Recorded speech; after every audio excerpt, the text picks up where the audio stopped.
We'll go ahead and get started with today's program. Greetings to you all from Philadelphia, Pennsylvania, at 2008 Delancey Place, the Rosenbach Museum and Library. Thank you for joining us for today's webinar conversation, exploring the history, collective memory, and long-term impact of Princess Grace of Monaco, certainly a favorite daughter of Philadelphia and someone whose love for Irish history, literature, and culture continues to inspire us to this day. This is a very special program. It is the second in our collaborative partnership with the Princess Grace Irish Library, as well as an opportunity for us here at the Rosenbach in the United States to congratulate the Princess Grace Irish Library on their 40th anniversary of their establishment. My name is Alex Ames, and I serve as Director of Outreach and Engagement here at the Rosenbach. Today, I am joined by two friends and colleagues from the Princess Grace Irish Library in Monaco as part of our transatlantic institutional partnership to foster strong ties between Philadelphia, Monaco, and Ireland, just as Princess Grace did during her lifetime. And I will add, this program also presents an opportunity for us to think about institution building. Where do libraries come from? How do libraries grow and change over time as they evolve to serve the communities in which they are located? Today's program will last approximately 1 hour. We'll spend 40 minutes or so in conversation, and we will open the floor to questions from our attendees, all of you who have been so kind to join us for this discussion. As you have questions throughout the first portion of the program, I will invite you to enter your questions into the chat box. And then when the formal program concludes, I will deliver those questions verbally on to Paula and Peter. And of course, if any of you have questions about the Rosenbach, I will be happy to address those as well. Now I'd like to introduce our two panelists for our discussion today. Peter K. Murphy is a retired American career diplomat from Boston, Massachusetts, who has been a trustee of the Princess Grace Irish Library since 2018. A longtime resident of the Principality, Mr. Murphy was a lifelong friend of the late Princess Grace and the Prince's family. Paula Farquharson is director of the Princess Grace Irish Library in Monte Carlo since 2021 and has been a wonderful friend and partner for the Rosenbach as we have developed this exciting institutional collaboration. Paula and Peter, thank you so much for joining us today, and I'm thrilled to have the opportunity to learn more about your work and your thoughts on Princess Grace's lasting legacy. Thank you, Alex. So to begin, thank you. To begin our conversation, Paula, I just want to make sure that everyone in the audience is on the same page with some historical context.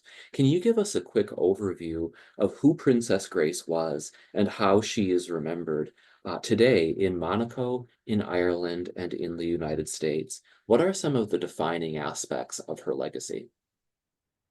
Well, it's an honor to be able to talk to you here tonight, and I'm so happy after almost 4 years to be able to engage with all the audiences that are around the world.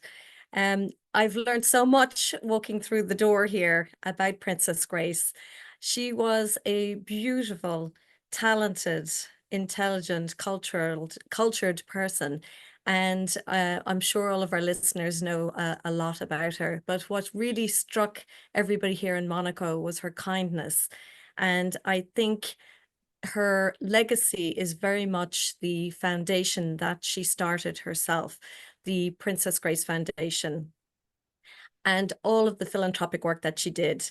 So she was an extremely talented Oscar-winning actress, as we know, before she got married and became Princess of Monaco and came here. And from there on, she committed herself to her family, of course, first, most, and then to all of the philanthropic causes that were so close to her heart.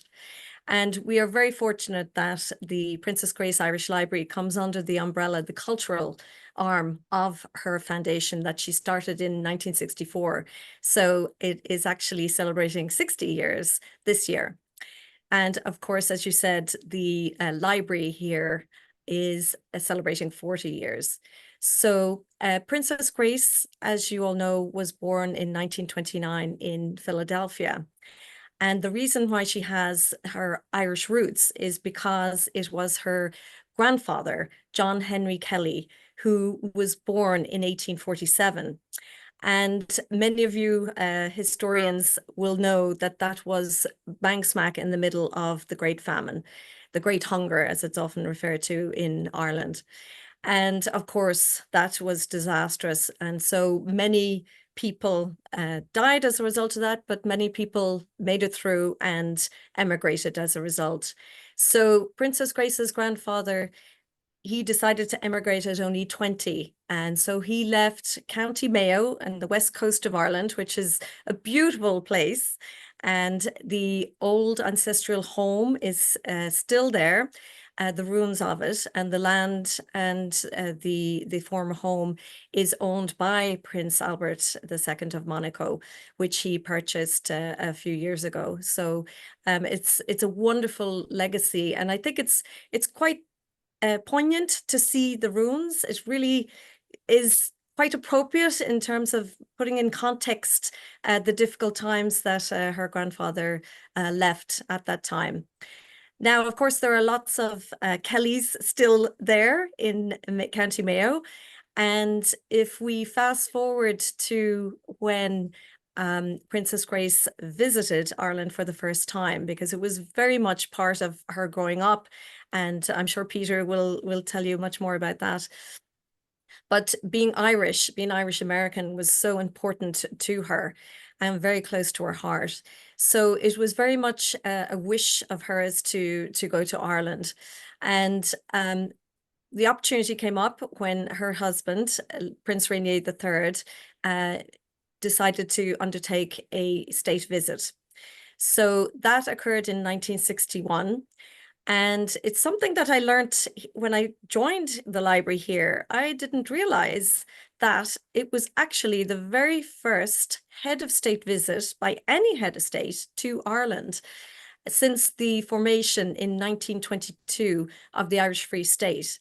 So it took almost 40 years for a head of state to, let's say, recognize or engage with a visit.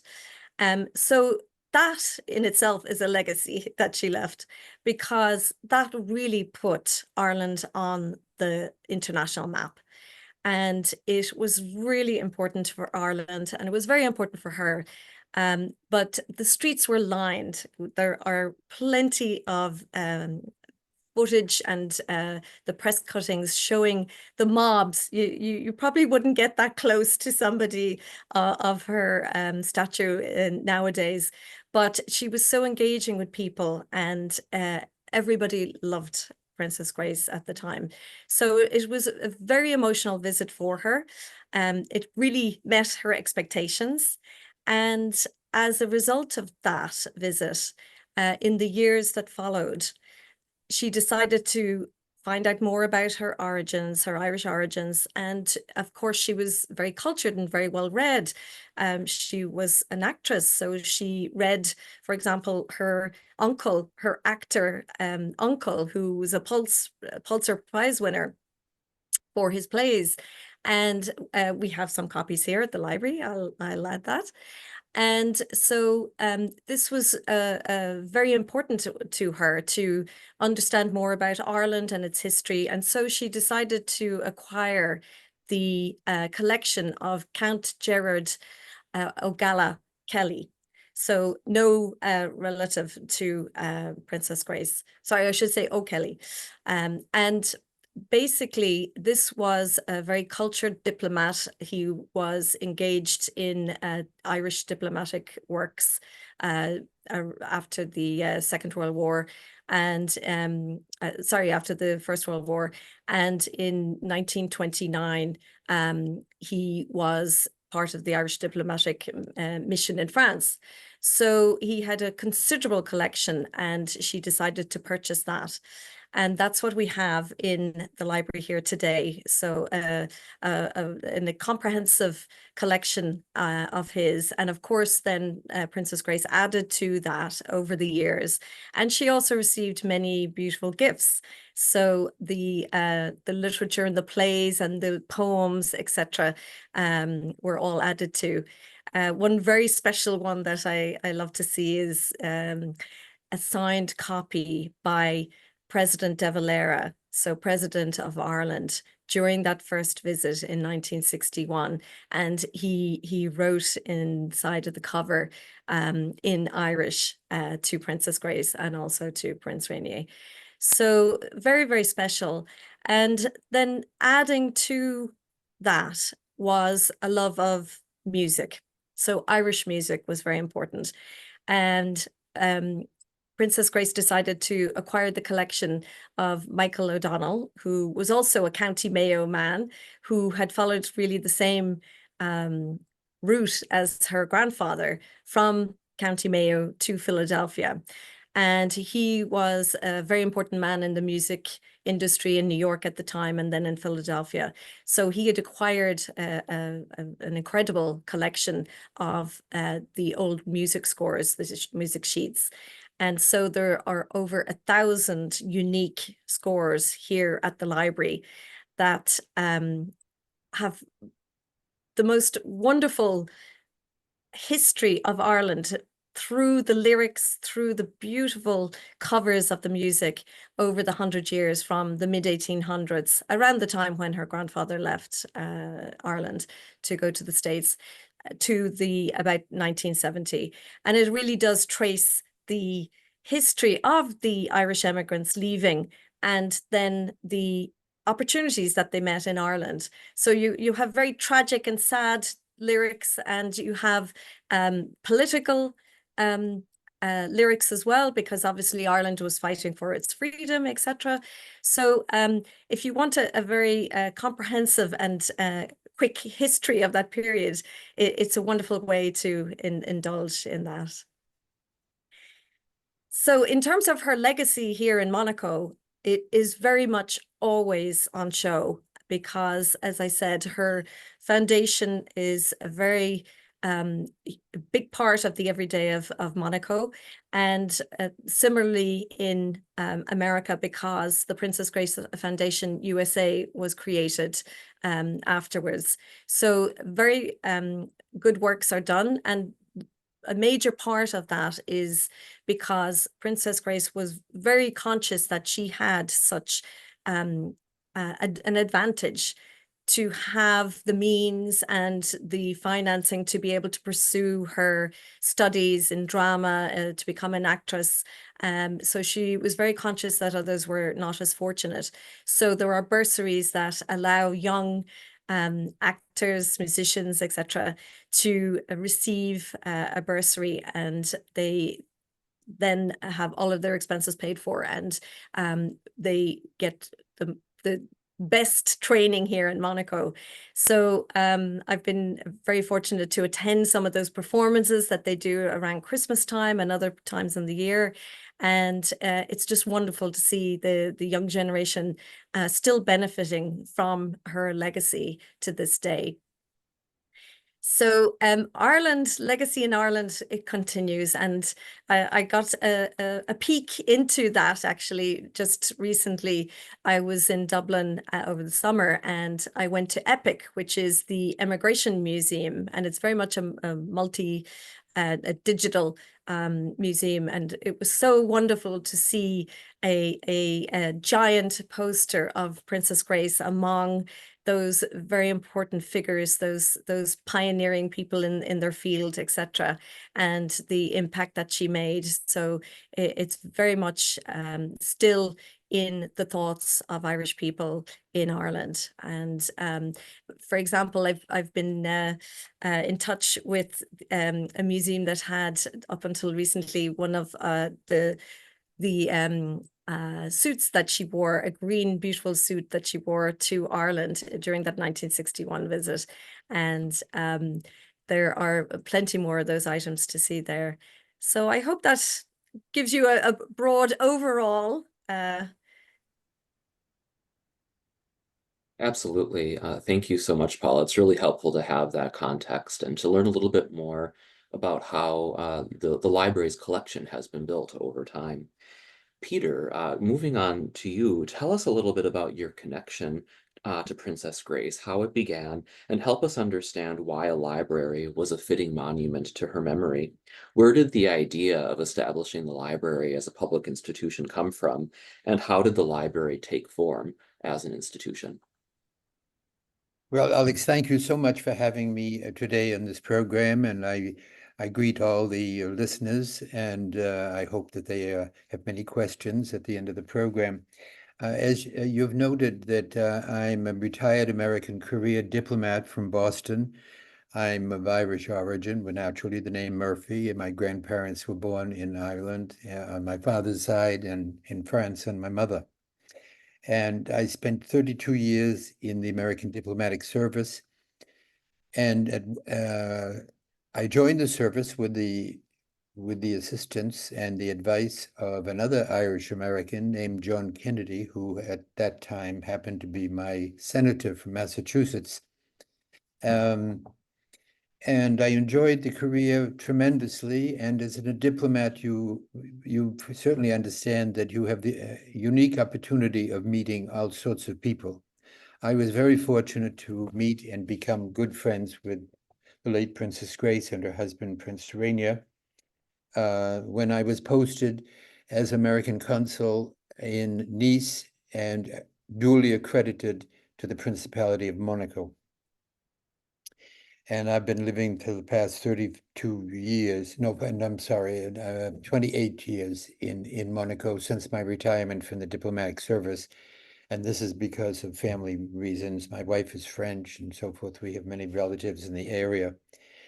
And the prince kindly asked me to become a member of the trustee of the Princess Grace Irish Library, which I was very glad to do, because it is truly one of the crown jewels of the principality. Many people around the world, when they think of Monaco, think of the Grand Prix, they think of galas, jet setters, yachts, and so forth. But we also have the Princess Grace Irish Library, which is a mainstay of the principality for these past 40 years of our existence. Now, I came to know Princess Grace and her husband and the entire family as the consul of the United States of America in Nice and in Monaco. I was, in effect, the princess's consul. So it was a wonderful introduction, and she was most kind and gracious to invite us at the beginning of my tour of duty to events cultural events and private intimate dinners at the palace and so forth. And I also advised her and helped her out in various situations involving the United States and in Ireland as well. Um, the let's see, I remain close to, even though I spent only 3 years in the Principality. That was in the mid-70s, at the time of our bicentennial of the United States in '76. Um, I I remained close to both the Prince and Princess throughout my entire career. Prince Rainier and I corresponded at least twice a month, and I have an enormous collection of personal letters which I have left to the Babst Library at Boston College, which gives a scholar a great idea of the difficulties that a ruler of a head of state in such a small, tiny country, just a little bigger than the Vatican, actually, um, has had over the past 200 or 300 years with the great neighbor of France. So I saw the Prince and Princess quite often during my stay there. We went to many cultural events together. And I remained close with his children as well. As a matter of fact, I was posted back to the State Department from Nice for my one and only tour in the State Department. And at that time, Prince Rainier was delighted because he said, well, now I'll let Albert go to Amherst College because you can watch over him. So I did that and remained in contact with him, and he'd come to our home in Virginia from Massachusetts rather frequently. And I think I hope I did a good job. He's turned out to be a wonderful chief of state. During that period that we were in Washington, the princess made a private visit to Ireland and called my wife one day and said, listen, she said, I'm thinking of doing a poetry reading in the United States with a British actor named Robert Pascoe. And I'm going to go to Harvard and to Princeton and also to the drama school at the Catholic University of America in Washington. And she said, would you mind if I came and stayed with you? My wife first said, we have no palace, Grace. It's just an ordinary American home and so forth. She came and stayed 4 days with us, and she was absolutely delightful. She brought the children presents from Ireland and from Monaco, and we had a super time together. She went sledding with our young children who were 7 and 9 at the time, I think. But she was her poetry reading in the States was a huge success. And so in that way, we stayed very close with the princely family. And further on in my career, I was posted as consul general to our oldest consulate at that time, the oldest consulate for the United States of America, and that was in Genoa, Italy. So it was just down the road a piece from Monaco. And one day I happened to be in Rome, and my wife was away in Luxembourg visiting relatives, when I came home late at night and found a note from Prince Rainier. He'd telephoned to the maid at the home to tell me that Princess Grace had had an accident, and it was not serious, don't worry. And the next day I opened the daily paper and found that she had died. So even her husband didn't think it was all that serious at the time. And as a result, during the period leading up to her funeral, Prince Albert called me and asked me if I'd go and stay with his father because he was distraught naturally. So I naturally did this. I stayed about 2.5 days just before the funeral with the prince in Monaco, and helped him receive all the various delegations that came from around the world, including the President of Ireland and Princess Diana from England, and Nancy Reagan from the United States, and various other VIPs who were sent to represent their countries at her funeral. And even after her death, we remained very close. The Prince Rainier came to Genoa to stay with us with Prince Albert for the first outing since the Grace's death, and which was quite an ordeal for my wife and I. You can imagine, with the press, the national and international press that followed this along. But that shows you that I tell you this just to let you know that we remain very close throughout all these years, and perhaps later on in the program, I'll get into the foundation of the library as well. I don't know if Alex, if you'd like me to go into that now or not. But please do tell us. Okay, well, it came about. Grace had this idea of the library. She had this collection of books in the palace, and added to it was a huge collection of books from an English school which went out of business in Monaco. They didn't know what to do with the library, so they gave it to the prince. And he said to me one day, these damn things are taking up room, you trip over them and so forth. And he said, someone should use them. And then Grace said, well, I told you, I think we should start a library. You know, my collection that I have as a kid that she had sent over as following her wedding would be a good basis for the library. And so that was the germination of the idea of establishing this library. And then Prince Rainier said, well, where do you think you're going to get the money to do it? So she said to him, don't worry, Peter and I can figure it out. And she had many friends on the Riviera, including former colleagues from Hollywood, David Niven and Rex Harrison and people of that ilk. And so I was charged with approaching them to see if they would assist us in the establishment of the library, which they did, and also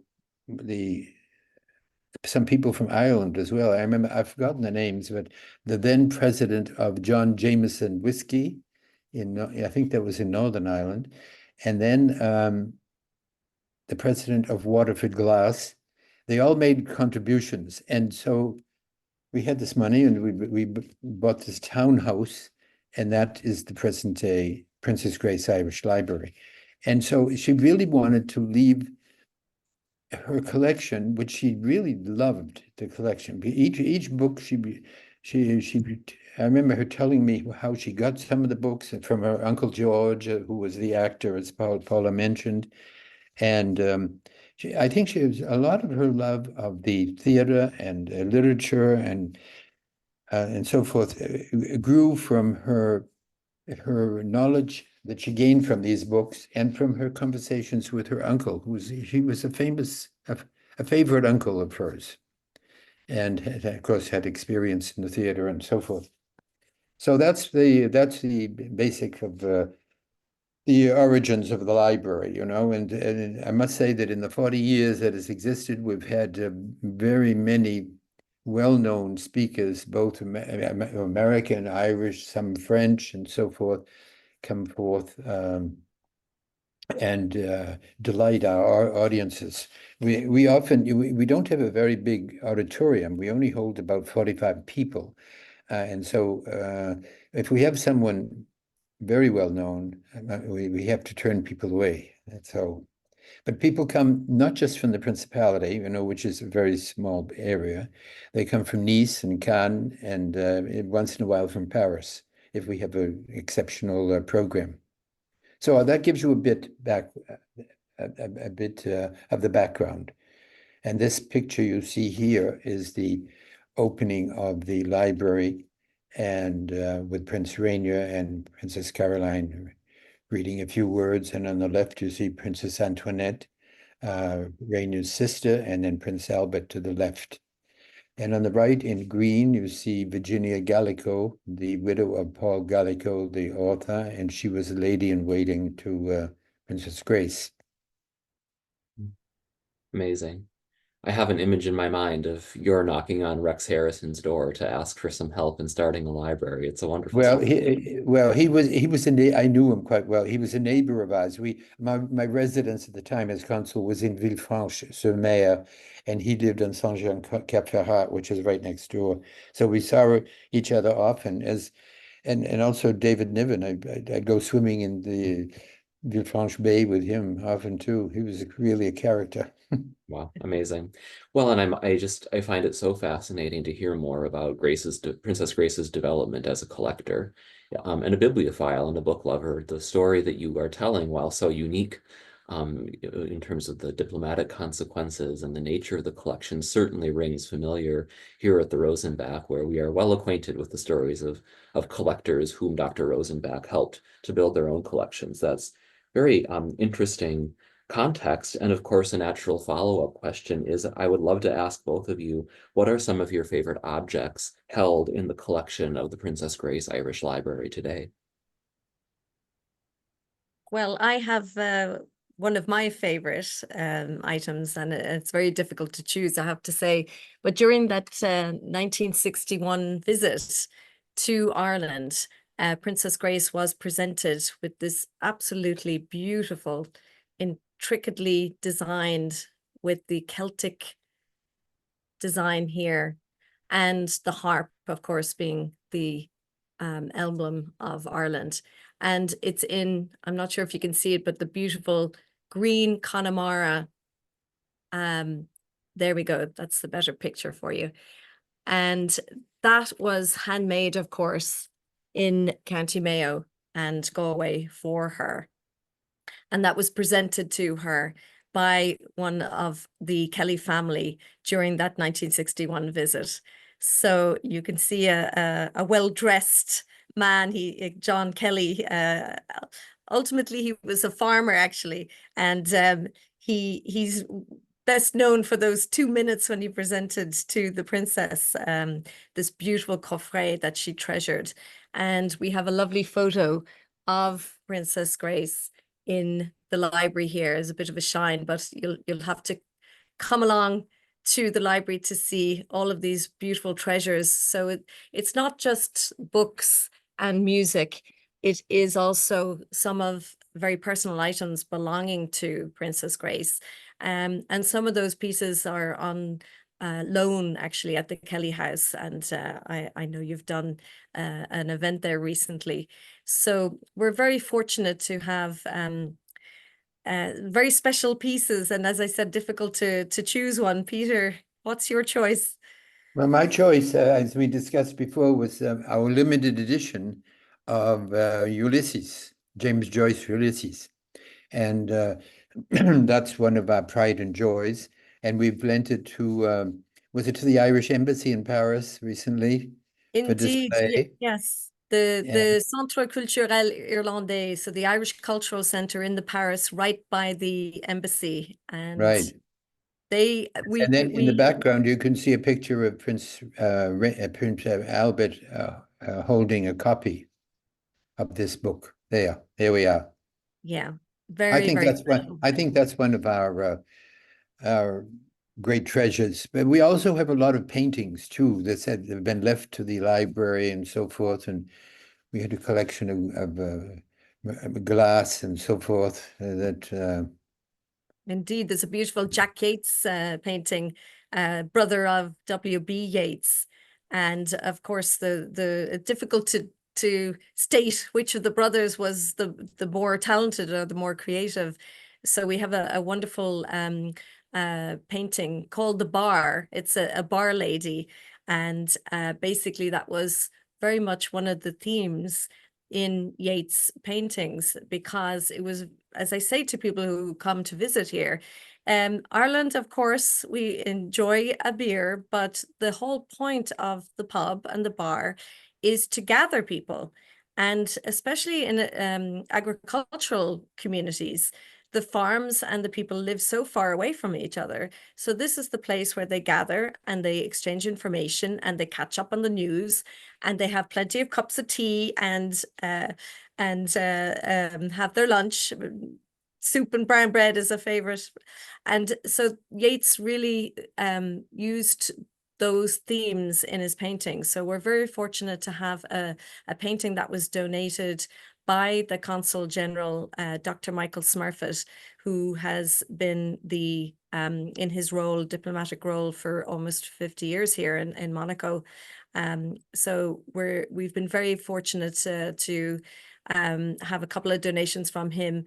And another piece, if I may, is a facsimile, which was also donated by Dr. Smurfett, a facsimile of the Book of Kells. And as many will know, the original is housed in Trinity College, Dublin. So we are very fortunate to have one of those. Only 25 were produced by Trinity. And that, you can turn each page, because in Trinity you have to wait every day they turn a page.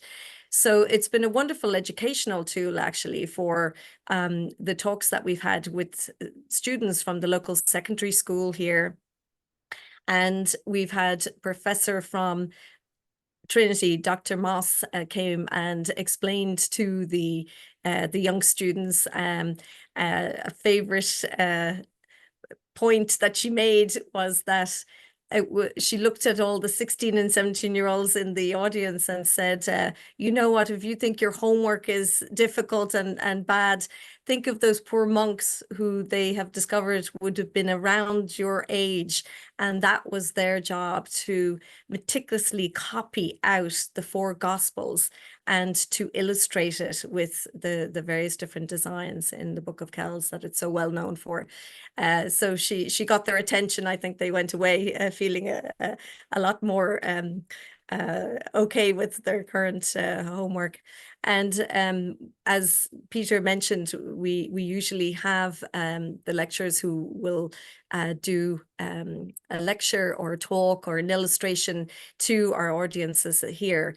But with our bursary programs, which are funded by the Ireland funds, we're very fortunate twice a year that they generously finance the bursary, which means that usually in spring, a writer in residence will come and visit for a month, and in the autumn, in fall, an academic in residence will have the opportunity. It's absolutely remarkable to be able to cut yourself off from your everyday work and dedicate to a project. So either a research project or a new novel or book that they're working on, and use the resources here. And when you consider how the opportunities that these young high school students have to meet the caliber of speakers that we've mentioned, it really is exceptional for them. And of course, our audiences as well. We have people coming from all over, so I'm open to any suggestions. Any of your listeners out there who have an expertise in Ireland or Irish writing. Thank you so much, both of you, for sharing some of your favorite objects. And of course, we at the Rosenbach always love to talk about James Joyce and Ulysses and other key figures in Irish literature, because that's such a strong collecting area here at our institution as well. Paula, you've already described a lot about the current programs and offerings of the Princess Grace Irish Library. Can you say more about how listeners might learn more about the organization and get involved in the goings-on at the library? Yes, indeed. Well, we're always trying to improve. And when I arrived, it was actually during COVID times. So it did actually accelerate getting into more the digital side of things. And so that's something we're very much aware of, that not everybody can physically come to Monaco. And as Peter mentioned, it's quite small, although I've squeezed more than 45 into the room at a push.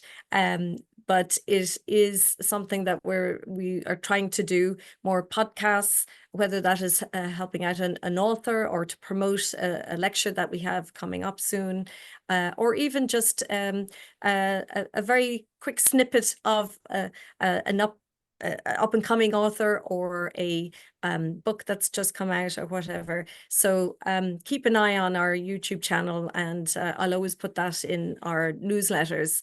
So we do try to keep that up. But again, it's resources. It's you'll know yourself, Alex. It's a difficult one. So there's just 2 of us here at the library, and we do we are part of the foundation, the Princess Grace Foundation, but that is a charity. And so, of course, it does rely on the goodwill and the philanthropic gestures by people. So we've been very fortunate recently to get a grant from the Irish government, the immigrant support program that they do, to allow us to have a part-time person working on a project that I'm not going to say too much about, but there will be plenty of content out there eventually with regards to our 40th anniversary celebrations.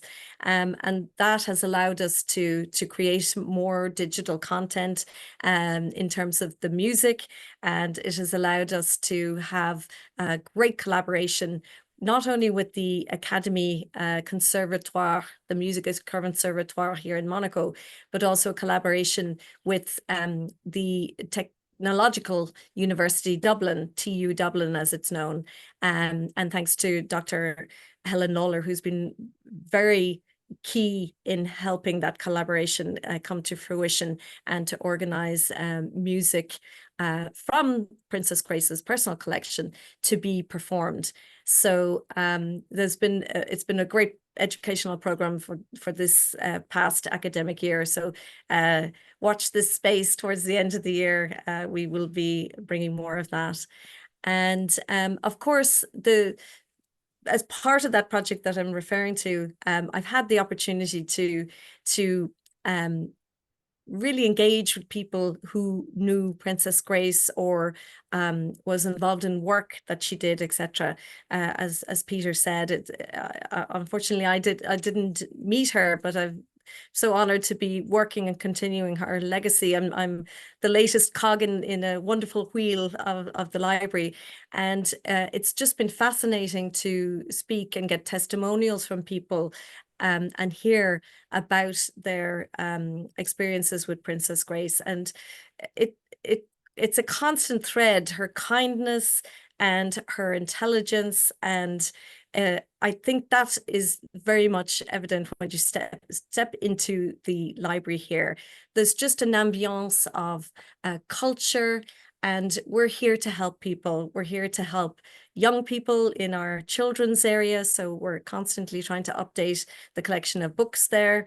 You have to consider that the first language in Monaco is French. So you have a very international community here, as Peter will say, and they often, the common language for them would be English.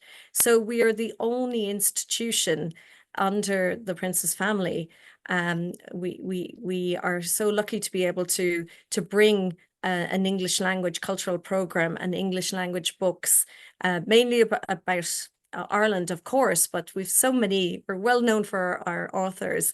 And so the children benefit from that. On a daily, we try to do workshops with the local schools just across the way. And in fact, the Prince's own children go to a school here up on the rock, it's called. Basically, we're well secure here because we are 5 minutes from the palace.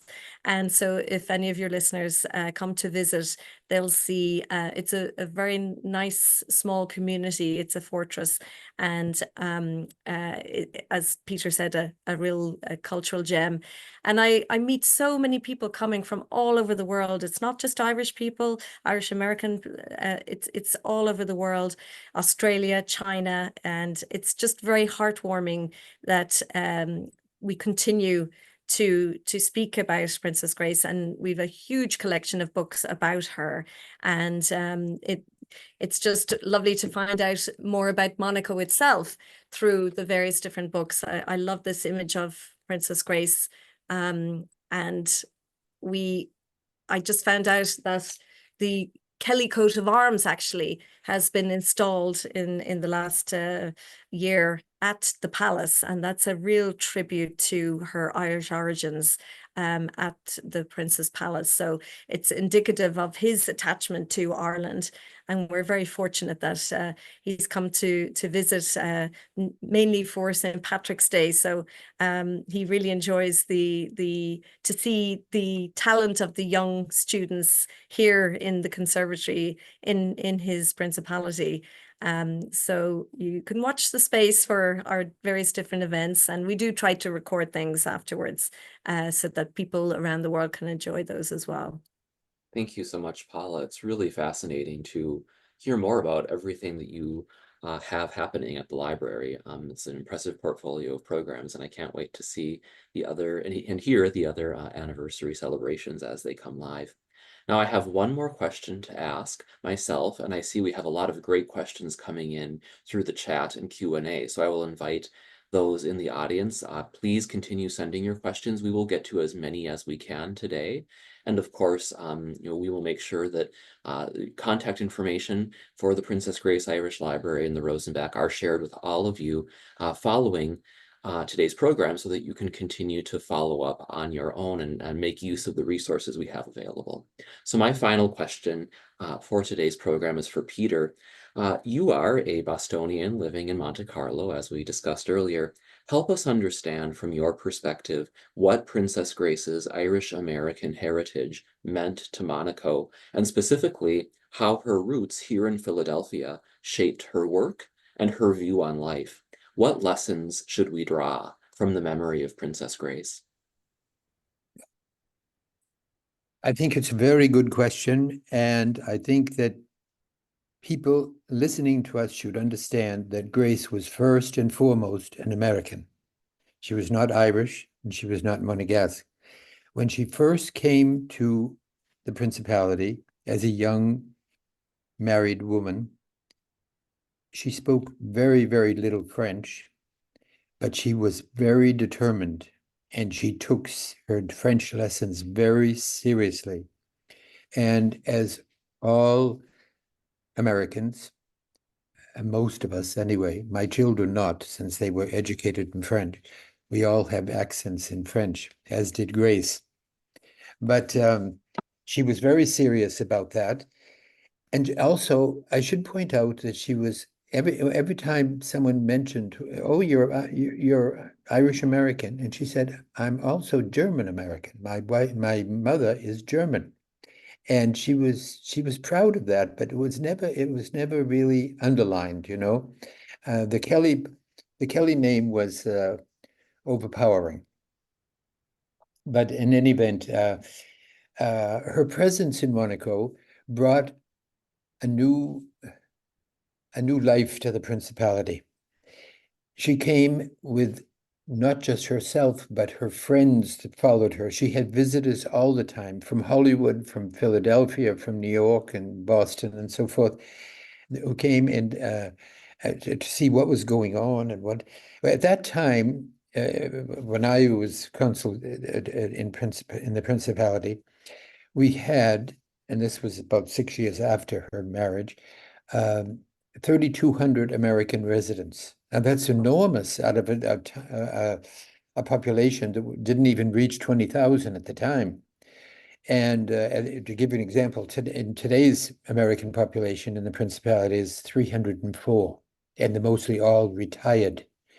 In her day, she attracted businessmen, businesswomen, and their families. The English language schools were fostered and encouraged by her because the businessmen that came had brought along their families and had needed schools and education and so forth. But she did everything to help establish and make the life easier for foreign investors in Monaco and foreign workers there. And at the time, it was at the founding of the Princess Grace Hospital, the Centre Hospitalier Princess Grace, and which has become one of the best hospitals in the whole area of the southern part of France, and it's being doubled in size now. But she was always interested in the maternity wing, and she'd visit the new mothers at the hospital. She was, as Paula said, she was kindness personified. She was so kind to everyone and took everyone seriously and very humble in a way. I remember once discussing with her at lunch. She had received 2 invitations. This was in the month of, I think, March or April, 2 invitations to return to the United States to accept honorary doctorates at various universities. And she said, I told the secretary to decline them. And so I said, why? Well, why? She says, look, I never went to college myself. I don't think I deserve to get an honorary doctorate. And that was her. She was steadfast in that. I think towards the end of her life, she did accept one doctor. I've forgotten the name of the university, but her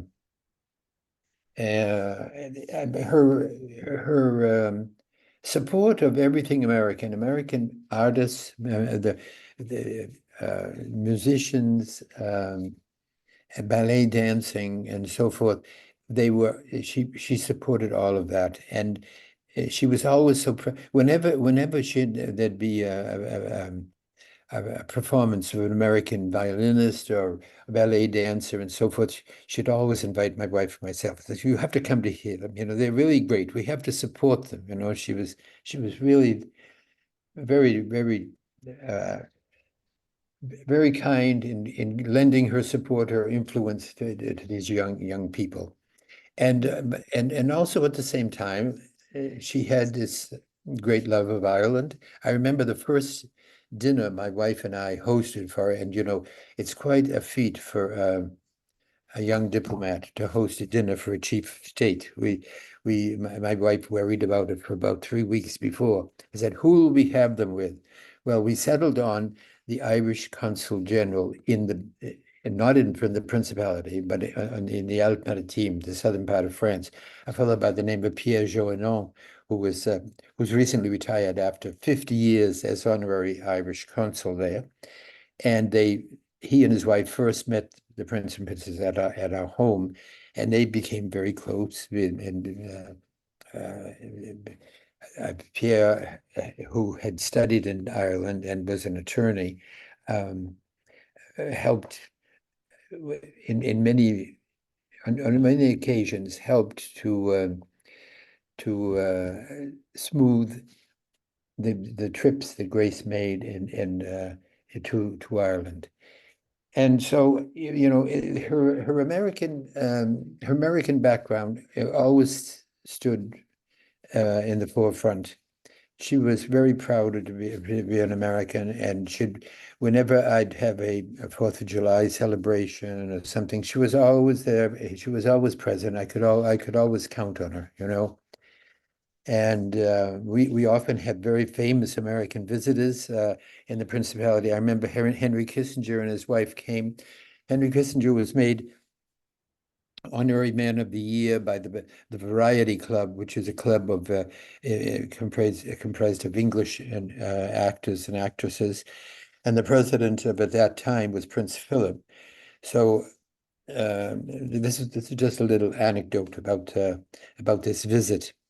We were planning the visit. The prince had asked the Kissinger to come and stay as a guest at the palace and so forth. And Rainier called me one day and he said, "Is this fellow coming or not?" And I said, "Well, yes, he is, but I presume he communicated with you. He's no longer Secretary of State. As of 6 months ago, he has Secret Service protection." And so naturally I was aware of his doings. And so Rainier said, "You better come over here and we got to plan his visit."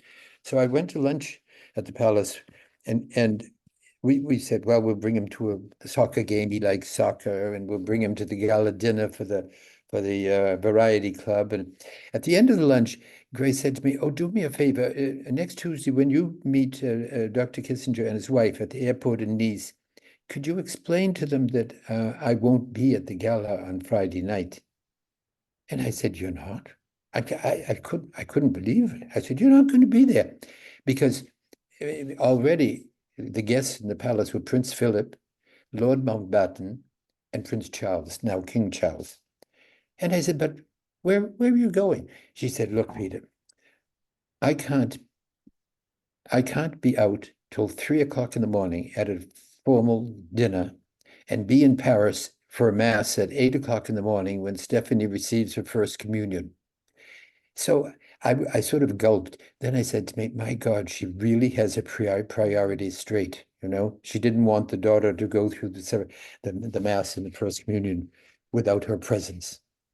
But anyway, that's just a little anecdote to let you know that she was always there for her children. Her children were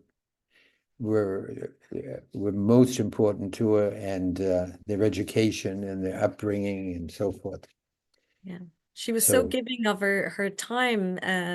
I understand you mentioned Pierre Joannin, the Consul General, who was also very instrumental in the creation of the Princess Grace Irish Library.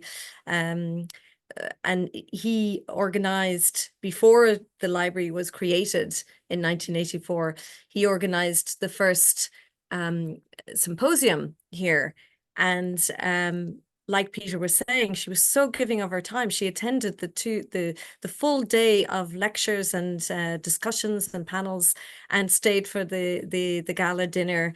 And it was just so impressive to hear him explain all of that. And during that evening, he had a conversation with her about the fact that this was the very first time that the spotlight was shone on Irish literature in the Principality of Monaco. And Pierre Joannin wrote in a letter to Prince Rainier that very expression that his late wife had said. And that was also a very important part of why the library came into being. And I just, the more and more I read and hear from Peter especially, it's just incredible how the time that she dedicated to everybody. It's just a wonderful way to make sure that her legacy continues by giving back time to showcase that. Well, thank you both, Peter and Paula, so much. Your reflections about Princess Grace's lasting legacy and the transatlantic, cultural and diplomatic relationship will really be lingering in my mind. I'm sure the same is true for our participants today, our audience members, and it's been utterly fascinating to learn about how the institution has grown out of some previously existing collections, out of an idea about the place of Irish literature and history and culture in the Principality. We've learned a lot as well about institution building, collection building over time, and the power of books, manuscripts, and other artifacts to inform and inspire. So I thank you very much for your time. On behalf of the Rosenbach Museum and Library, I congratulate you on your anniversary and wish you all the very best as you continue to celebrate and commemorate this milestone in the Principality and far beyond. We have many wonderful questions that have floated into the chat box and into the Q&A box. I am going to, before we move on to questions, I do just want to also share a few more Rosenbach resources in the chat box. So that our visitors can know more about the Rosenbach and the Princess Grace Irish Library and our collaboration. My colleague Edward Pettit will share in the chat a guide to the Rosenbach's Irish literature collections, as well as a link for those of you who would like to support free digital programming at the Rosenbach. We will share a link so that you can make a donation to make opportunities like this available in future, because we know that free programming and especially free digital programming allows us to reach audiences all around the world. Those of you who registered for this program will be able to learn about our next collaborations with the Princess Grace Irish Library and other program partners via our e-blasts and our printed literature. So please keep an eye out for further communications about upcoming opportunities. We've just launched our fall program season here at the Rosenbach, and among our fall programs are several exciting literature online courses. So those of you who live a little further away from Philadelphia, we will provide resources for you to be able to continue your Rosenbach journey after our time together ends today. With that, I am now going to pop open my chat box here and see some questions that we have received. I will assure everyone who has posed a question, if we don't get to answer all of these thoughtful questions today, I will send out after this event contact information for both Rosenbach and Princess Grace Irish Library staff, so that if you have questions, we will be able to address them. It's now, it's just 1 o'clock now, so maybe if it works for Peter and Paula, maybe we can spend another 10 minutes or so addressing questions and bring the event to a formal close after that. The first question I've received is from Roz, who asks, I was wondering if the collection has many books in the Irish language, which I teach at the University of Pennsylvania. Yes, there are quite a few, not that many, to be honest, but one of the key items is actually the Bible in Irish. And that was, I have it here.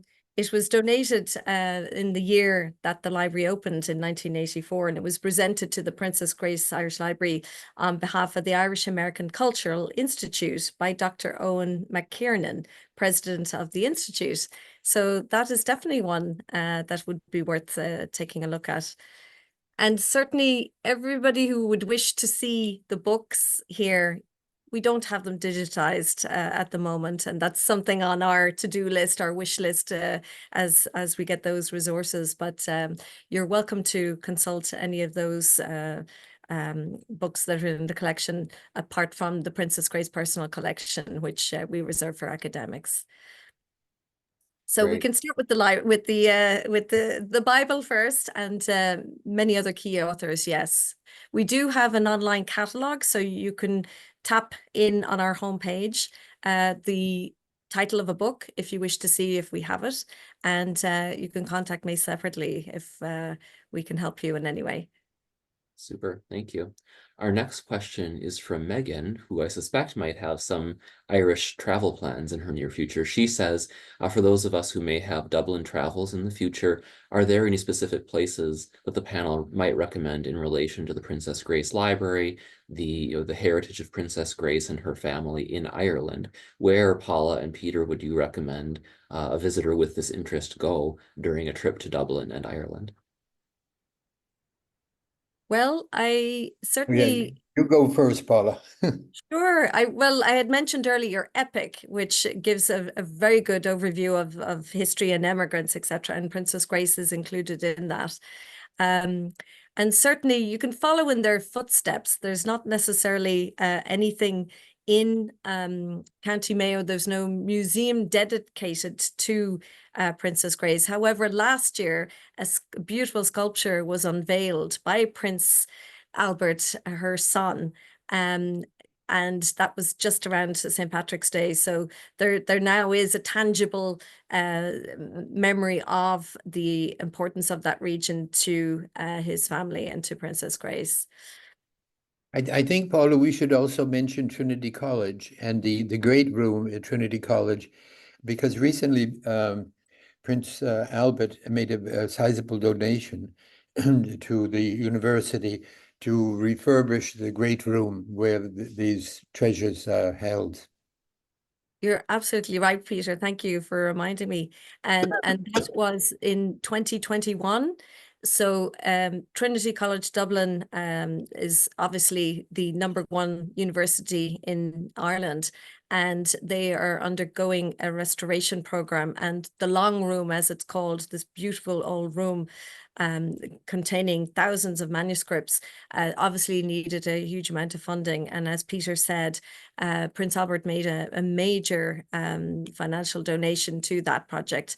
And in 2021, there was an unveiling of a frieze in the Long Room Library. So you can see his name up there. And then also in the dining hall of Trinity College is another frieze which mentions both Prince Albert and Princess Charlene, because she also has some Irish roots, but that's another day's conversation. That's another webinar, huh? Wonderful. Thank you both. Tom writes, I attended a presentation earlier this year by Dr. Helen Lawler. Dr. Lawler is a great advocate of the Princess Grace Library and its song sheet collection. I owe my awareness of the library to her. So that's the power of doing programs around these great collections, as we can help audience members learn more about these holdings. Thank you for that, Tom. Roz also asks, is there any attention in this library to the Monegasque dialect, or is that handled elsewhere? So we do get a couple of books, yes, indeed. But certainly we don't get involved in the teaching of the Monegasque language. That is taught in the schools for sure. And we do try to have a couple of phrases, and the national day is the 19th of November. So we all try to brush up on that.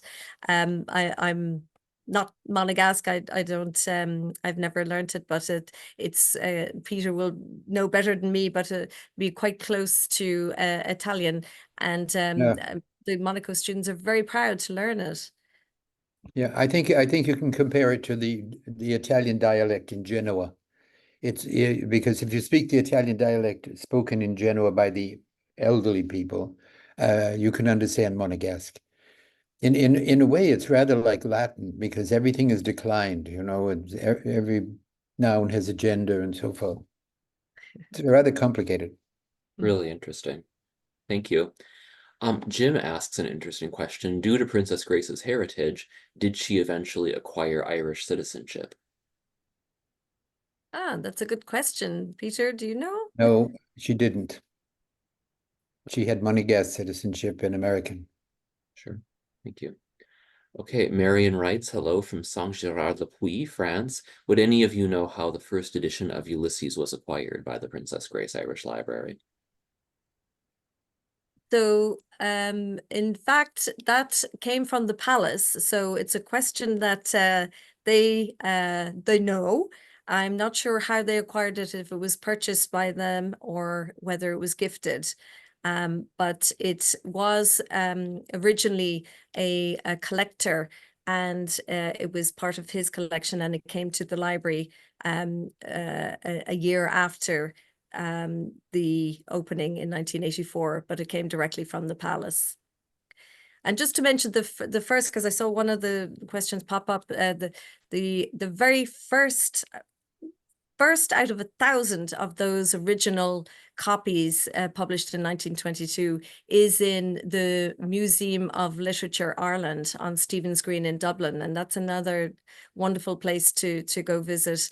And it's in the actual building that used to be part of the University College Dublin campus, where James Joyce himself studied, and there is a photo of him getting in his graduation cape, and so it's a wonderful place to go. And Prince Albert visited there during that same year in 2021.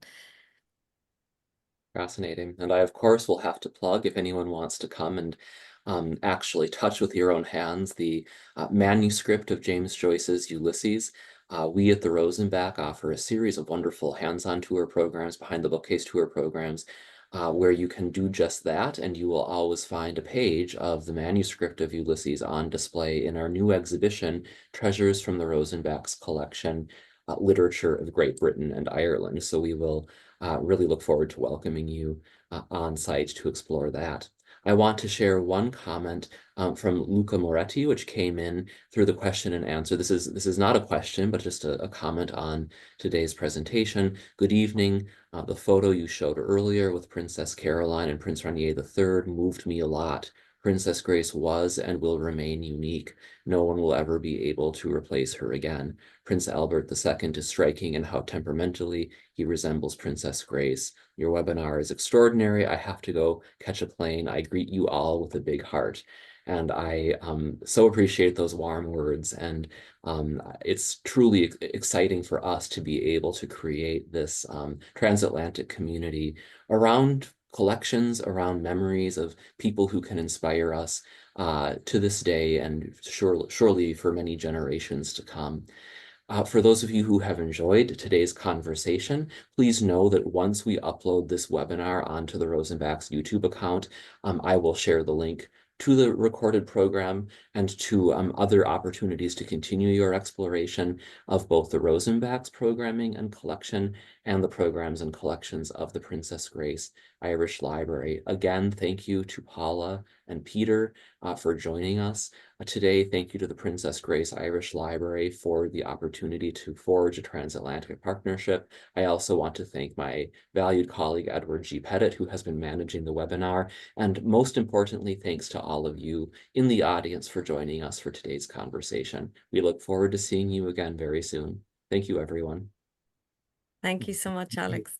Thank And you. I'd like to say a very special thank you to Peter, because certainly I would not have been able to do what I've done in the library without his help. He's been so supportive all along, and extremely generous with his time and ideas and knowledge. And thank you so much, Alex, for this. It's been a pleasure, and I'm sure we'll be seeing each other again soon. Let's hope so. I Thank you. enjoyed it very much. Goodbye. Good Bye-bye. night. Bye now.